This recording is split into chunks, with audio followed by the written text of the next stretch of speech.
এদিকে জ্বালানি তেলের অভাবে ৬ মাস ধরে বন্ধ রয়েছে অ্যাম্বুলেন্স সেবাও। মেহেরপুর থেকে ফারুক আহমেদের প্রতিবেদন, জানাচ্ছেন শারমিন স্বর্ণা।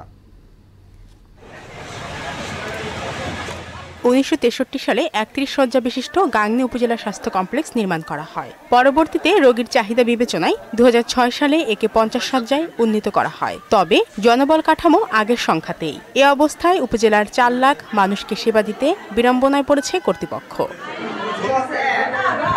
কনসালটেন্ট সহ চিকিৎসকদের ২১টি পদ থাকলেও কর্মরত রয়েছেন মাত্র ৮ জন। নার্স ৩০ জনের পরিবর্তে ২৫ জন থাকলেও ছুটি ও ডেপুটেশনে অন্যত্র রয়েছেন বেশ কয়েকজন। এছাড়া ওয়ার্ড বয় সহ তৃতীয় ও চতুর্থ শ্রেণীর বেশ কয়েকটি পদও ফাঁকা।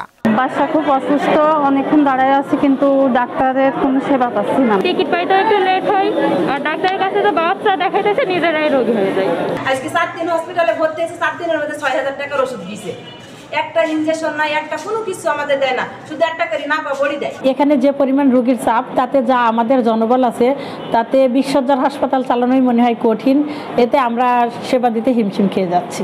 জ্বালানির অভাবে ৬ মাস যাবৎ বন্ধ রয়েছে একমাত্র অ্যাম্বুলেন্সটির সেবাও। দ্রুত সমস্যার সমাধান করে হাসপাতালের সেবার মান বাড়ানোর দাবি ভুক্তভোগীদের। অ্যাম্বুলেন্স ৬-৭ মাস বন্ধ, সাধারণ মানুষ জনগণ এখানে চিকিৎসা ঠিক মতন পায় না।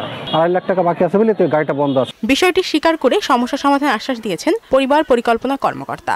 কয়েকটা রুম আছে, এর ভিতরে বিভিন্ন কর্নার আছে, কর্নারের জন্য রুম ছেড়ে দিতে হয়, যার কারণে নিচে যে ডাক্তার বেশি বসে বেশি রোগী দেখবে সেটারও উপায় নাই। তৃতীয় চতুর্থ শ্রেণীর যেই কর্মচারীরা তারা নাই, তাদের কারণে যে হাসপাতাল অপরিষ্কার থাকা বা বিভিন্ন কাজ করা, বিভিন্ন সময় বিভিন্ন অভিযোগ ওঠে, সেই সমস্যাগুলো আসলে তাদের জন্যই হচ্ছে। হাসপাতালটির জনবল বাড়িয়ে সেবার মান উন্নত করা হবে এমন প্রত্যাশা স্থানীয়দের।